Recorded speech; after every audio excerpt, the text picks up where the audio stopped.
এভাবে মিডিয়ার মুখ বন্ধ করা যায় না।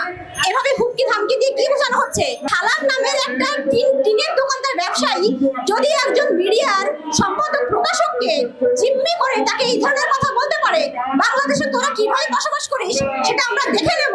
বার্তা সম্পাদক কিভাবে মাথা উঁচু করে কথা বলে, কিভাবে তার হাজবেন্ডের উপর আক্রমণ হলে সে রুখে দাঁড়ায়, সেটা আমরা ক্যান্দ্রেট করে বুঝিয়ে দেবো আমরা কারা, আমরা কি। তাহলে সেই দেশে আর 5টা সাধারণ মানুষ কিভাবে বসবাস করবে? সেই দেশে আর 5টা মিডিয়া কিভাবে স্বাধীনভাবে কথা বলবে? এভাবে মিডিয়ার মুখ বন্ধ করা যায় না। এভাবে হুমকি ধামকি দিয়ে কি বোঝানো হচ্ছে?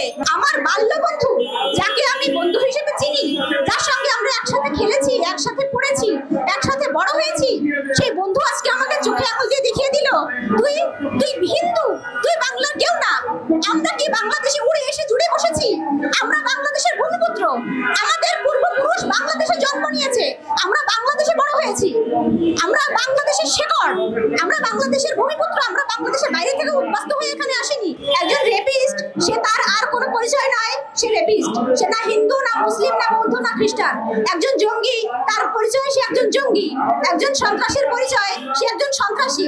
এখানে কেন বারবার মেনশন করে বলতে হবে ওকে মুসলিম পুরুষদের দিয়ে গ্যাং রেপ করাতে হবে? তাহলে বুঝবে আমরা কি? তাহলে তোরা দেশ ছেড়ে পালাবি। আরে দা নিউজ তো নিরপেক্ষ, শুধু দা নিউজ বলে নয়, যে কোনো মিডিয়া রাষ্ট্রের কথা বলে, সরকারের কথা বলে, যে কোনো মিডিয়া সকল ঘটনার প্রচার করে। এক্ষেত্রে কেন দা নিউজের সম্পাদককে হুমকি দিতে হবে? তোদের মা হাসিনা পালিয়েছে, দা নিউজ আগে যেমন প্রচার করতো এখনো তেমন প্রচার করে, ভবিষ্যতেও তেমন প্রচার করবে।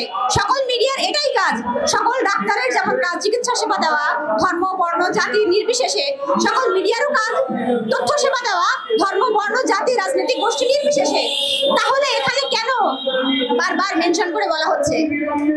দা নিউজের সম্পাদক ওদিনের ঘটনার পরে পুরো ট্রমাটাইজড হয়ে গেছেন।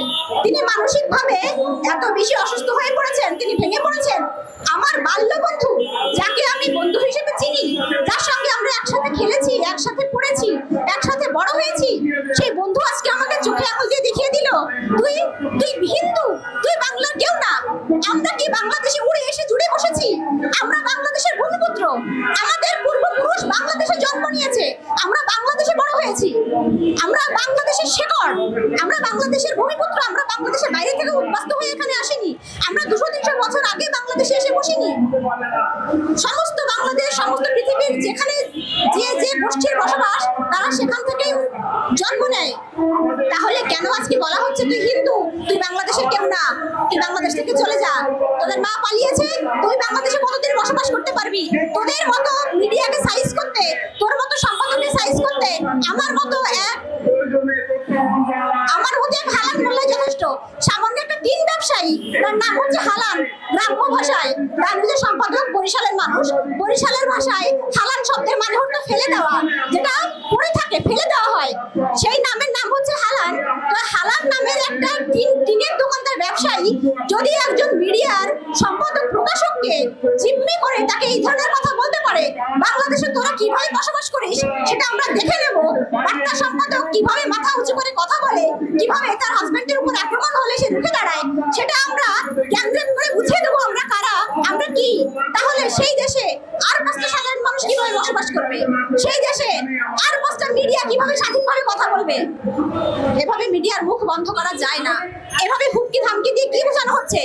বাংলাদেশ সরকারের কাছে আমার নিবেদন, রাষ্ট্রের কাছে আমার অনুরোধ, আপনারা অবশ্যই, যেহেতু মিডিয়া সকলের প্রচার করে, সেহেতু মিডিয়ার নিরাপত্তা বাংলাদেশ সরকার, রাষ্ট্র সেটা সেই ভার বহন করবে, এটা অনুরোধ। আজকে একটা সন্ত্রাসী, দুজন সন্ত্রাসী, যে এই দুজন সন্ত্রাসীর কাছে যদি একটা মিডিয়াকে নত হতে হয়, এর থেকে লজ্জার আর কিছু হয় না।